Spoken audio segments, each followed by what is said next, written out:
வணக்கம். இன்னைக்கு நாம பார்க்க போற விஷயம் கொஞ்சம் தீவிரமானது.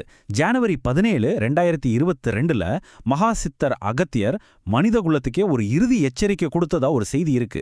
இது ஏதோ சாதாரண ஜோசியம்னு நினைச்சிடாதீங்க. இது நமக்கெல்லாம் கொடுக்கப்பட்ட ஒரு கடைசி வாய்ப்புன்னு சொல்லப்படுது. பாருங்க, மனிதனுக்கு கடைசி ஒரு வாய்ப்பை யான் தருகின்றேன். இந்த ஒரு வரி போதும் இந்த முழு செய்தியோட ஆழத்தையும் அந்த தீவிரத்தையும் புரிஞ்சுக்க. இது ஏதோ சாதாரண அறிவிப்பு மாதிரி இல்ல, இது ஒரு ஃபைனல் வார்னிங். சரி, அப்போ இந்த எச்சரிக்கைன்னா என்ன? இத நாம வெறும் ஏதோ ஒரு ஜோதிட கணிப்புன்னு மட்டும் ஒதுக்கிட முடியாது. இது நம்மளோட இந்த நவீன உலகத்துக்கு கொடுக்கப்பட்ட ஒரு ரொம்ப ஆழமான ஆன்மீக எச்சரிக்கை. வாங்க, இதோட ஒவ்வொரு விஷயத்தையும் நாம ஒண்ணா அலசி பார்க்கலாம். இந்த செய்திய முழுசா புரிஞ்சுக்கிறதுக்கு முன்னாடி இத சொன்னவர் யாருன்னு நம்ம தெரிஞ்சுக்கணும் இல்லையா? சித்தர்கள். யார் இந்த சித்தர்கள்? நம்ம தென்னிந்திய மரபுல அவங்க மிகப்பெரிய ஞானம் அப்புறம் இயற்கைக்கு அப்பாற்பட்ட சக்திகள் எல்லாம் கொண்ட ஒரு ஆன்மீக குருமார்களா பார்க்கப்படுறாங்க. அப்போ எதுக்காக இந்த எச்சரிக்கை? எது அகத்தியரை இப்படி ஒரு இறுதி எச்சரிக்கையை கொடுக்க தூண்டுச்சு? அவரோட பார்வையில நம்ம மனுஷங்களோட எந்தெந்த பழக்க வழக்கங்கள், எந்த மனநிலையெல்லாம் இதுக்கு காரணமா இருந்துச்சுன்னு இப்போ பார்க்கலாம். முதல் குற்றச்சாட்டு, எங்கும் நிறைந்த சுயநலம். அகத்தியர் என்ன சொல்றாருன்னா, மனுஷனோட மிகப்பெரிய தப்பே சுயநலம்தான். நமக்காக, நம்ம குடும்பத்துக்காக மட்டுமே வாழும்போது அது ஆன்மீக வழியில ஒரு டெட் எண்ட் மாதிரி நம்மளை கொண்டு போய் நிறுத்திடுது. அடுத்ததா அவர் சொல்றது பொய்யான பக்தி. அதாவது உண்மையான பக்தி எங்கேயோ போயிடுச்சு. இப்போ இருக்கிறது வெறும் வேஷம்தான். பக்திங்கிற பேர்ல வியாபாரம் நடக்குது.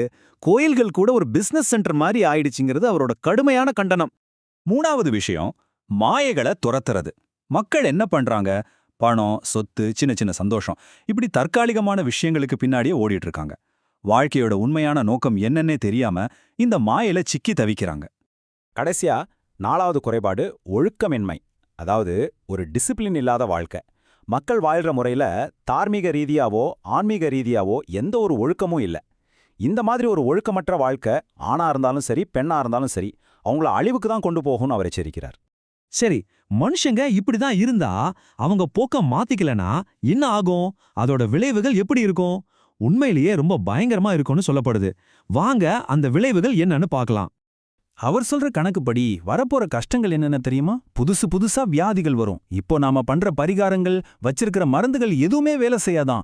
ஏன் கிரகங்களோட நிலை கூட நமக்கு கெடுதலத்தான் செய்யுமா? மொத்தத்துல துன்பம் அதிகமாயிட்டே போகும்.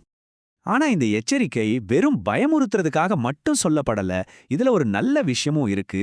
இது ஒரு தீர்வையும் சொல்லுது. இந்த பேரழிவுகள்ல இருந்து தப்பிக்க ஒரு வழியும் இருக்கு. அது என்ன பாதைன்னு இப்ப பாப்போம். அந்த அருளை பெறணும்னா என்ன செய்யணும்? 3 விஷயம்தான். 1, சுயநலமான ஆசைகளை விட்டுடுங்க. எனக்காக எதை கொடு அதை கொடுன்னு கேட்காம வழிபடுங்க.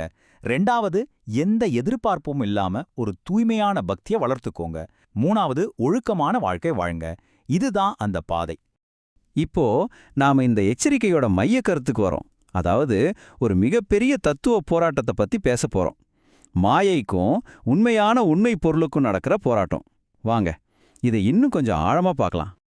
இங்க பாருங்க, ஒரு பக்கம் மாய உலகம். நம்மளோட கல்யாணம், குழந்தைங்க, பணம், சொத்து, புகழ், சந்தோஷம், இது எல்லாமே இந்த மாய உலகம்தான். இதெல்லாம் கொஞ்ச காலம்தான் இருக்கும், நிரந்தரம் கிடையாது. ஆனா இன்னொரு பக்கம் இருக்கு பாருங்க, அதுதான் இறுதி உண்மை. அதென்ன? அதுதான் இறையருள். அது ஒண்ணுதான் நிலையானது, உண்மை பொருள்னு இந்த செய்தி சொல்லுது.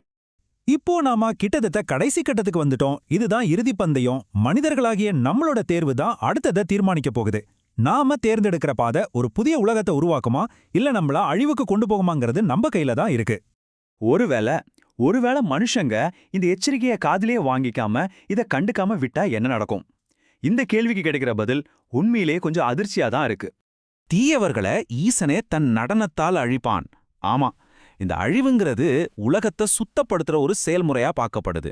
அதாவது நல்லவங்களை காப்பாத்தி வாழ வைக்கிறதுக்காக தீய சக்திகளை சிவனே தன்னோட நடனத்தால அழிப்பார்னு சொல்லப்படுது. அப்போ மொத்தத்துல இந்த செய்தி என்ன சொல்ல வருது? இது நாமளே சுயபரிசோதனை செஞ்சுக்க சொல்ற ஒரு அழைப்பு.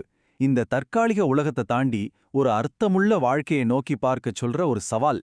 நாம துரத்திட்டு இருக்கிறது உண்மையிலேயே மாயையா, இல்ல நிரந்தரமான உண்மையா? நம்ம வாழ்க்கையோட உண்மையான முன்னுரிமை எது? இந்த கேள்விகளோட உங்களை யோசிக்க விட்டு நான் விடைபெறுகிறேன்.